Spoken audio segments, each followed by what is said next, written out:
So guys welcome to the day 2 of learning Kubernetes from zero to hero. आज हम समझते हैं कि क्यूबरनेटिस शेड्यूलर कैसे काम करता है। सो बेसिकली शेड्यूलर का मेन काम होता है कि पॉड्स को, जो न्यूली क्रिएटेड पॉड्स हैं, उनको नोड्स पर असाइन करना, या फिर जो पॉड्स मेरे पेंडिंग स्टेट में हैं, अनशेड्यूलेबल हैं, उनको नोड्स पर असाइन करना।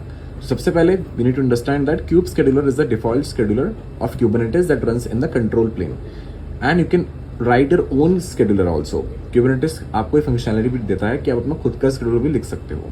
तो सबसे पहले बिहाइंड द हुड दो चीजें होती हैं, एक होता है फिल्टरिंग मैकेनिज्म, एक होता है स्कोरिंग मैकेनिज्म, जिसके थ्रू वो ऑप्टिमल नोड सिलेक्ट करता है पॉड को शेड्यूल करने के लिए।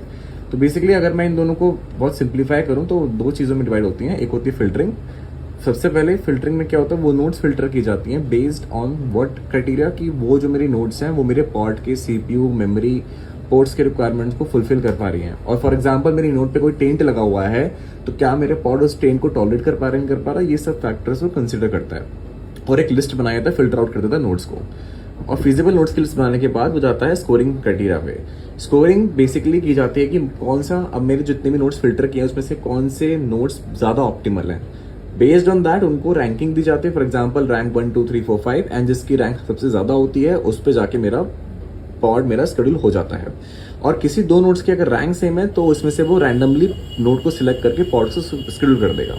ठीक है, थैंक यू।